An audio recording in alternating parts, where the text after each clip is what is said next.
पिछले 5 दिन से भारतीय जनता पार्टी धरने पर बैठी है और धरने पर बैठी है क्योंकि शीश महल का हिसाब किताब हमको चाहिए। और आपको दो बातें मैं मुख्य तौर पर आपके माध्यम से सबको बताना चाहती हूँ। वो ये है कि एक है नैतिक दोगलापन और दूसरा है कानूनी तौर पर कानून का उल्लंघन। तो नैतिक दोगलापन केजरीवाल जी के व्यवहार में साबित होता है कि एक तरफ उन्होंने कहा था कि मैं बहुत ऑस्टियर साधारण जिंदगी जीऊंगा, घोड़ा गाड़ी बंगला नहीं लूंगा, और उन्होंने वो सब केवल लिया नहीं बल्कि अपने लिए 7 स्टार फैसिलिटी बनाने का काम किया। दूसरा, ऐसे समय पर ये सब हुआ जब दिल्ली की जनता ऑक्सीजन, और आपको याद होगा कि इन्होंने ऑक्सीजन के ऊपर कुछ इन्वेस्ट नहीं किया, केंद्र सरकार के ऊपर लगातार प्रेशर बनाते रहे कि 972 मेट्रिक टन हमको ऑक्सीजन चाहिए, जो पूरे देश की जरूरत थी।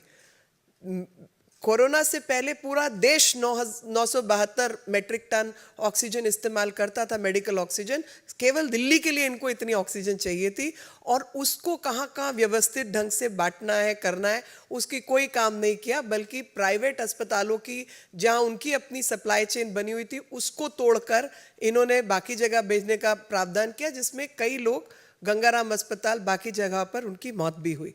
तो ऐसे समय पर जब दिल्ली की जनता त्राहिमाम थी कोरोना से, भोजन की व्यवस्था, मास्क की व्यवस्था, सैनिटाइजर्स की व्यवस्था, सफाई की व्यवस्था, ये सब चीज़ें चाहिए थी, और साथ ही कंस्ट्रक्शन के ऊपर, निर्माण के ऊपर रोक थी।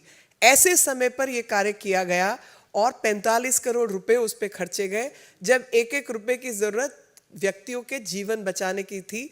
और उन्हीं मजदूरों को जबरन दिल्ली से निकालकर अन्य जगहों पर, उनके स्थानों पर, बिहार, उत्तर प्रदेश, सब जगह धकेला गया। वो दिन मेरी आंखों के सामने है, और मैं चाहूँगी कि सब लोग उस दिन को याद करें कि एक तरफ व्यक्ति को नहीं पता कि अगला दिन, अगला मिनट नसीब होगा या नहीं, कोरोना की मार कैसी पड़ेगी, और वहाँ पर ये व्यक्ति अपना शीश महल बना रहा था। एएपी का मतलब आम आदमी पार्टी तो उनके पार्टी वाले मानते हैं, पर मुझे लगता है कि एएपी का मतलब अब परिवर्तन करके, उसका रेनोवेशन करके और अधिक प्रोपेगेंडा कर देना चाहिए। क्योंकि प्रोपेगेंडा फैलाने के अलावा आम आदमी पार्टी के पास और कोई काम तो बचा नहीं है। वो कहते हैं ना कि आज शायद सुधांशु जी ने भी कहा था, झूठ की पैरवी करते रहे और वो करता चला गया, बस उसका चेहरा उतरता चला गया।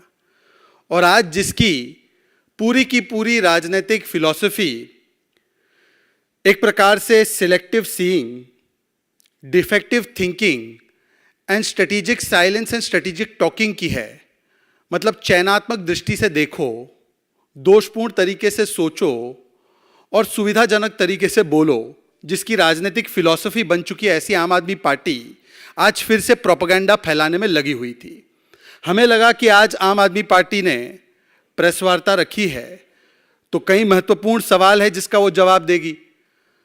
अब आपको तो पता ही है कि घर भी नहीं खोलना है और उस पर मुंह भी नहीं खोलना है। 45 करोड़ का जो रेनोवेशन किया है, जिसमें बड़ा आलीशान मार्बल लगा है, आलीशान इंटीरियर वर्क हुआ है, हमें लगा कम से कम आज ये ऐलान कर देंगे कि आइए मीडिया वाले, आपको घर में दिखाते हैं कि क्या क्या खर्च किया गया है, कितने का टॉयलेट का कमोड भी लगा है, कितने का वहाँ पर ऑर्नामेंटल वर्क हुआ है। पर उस पर नहीं बोले, उस पर चुप्पी साध गए। हमें फिर लगा कि चलिए, सी अरविंद नाम के मनीष सिसोदिया के सेक्रेटरी का एक बहुत ही महत्वपूर्ण बयान सामने आया है, और मैं मीडिया चैनल्स देख रहा था, आपने उसकी रिपोर्टिंग की है कि किस प्रकार से शराब नीति में वो तमाम बदलाव जिससे कि शराब माफियाओं को मोटा मुनाफा मिला, वो अरविंद केजरीवाल की उपस्थिति में अरविंद केजरीवाल के घर पर किया गया।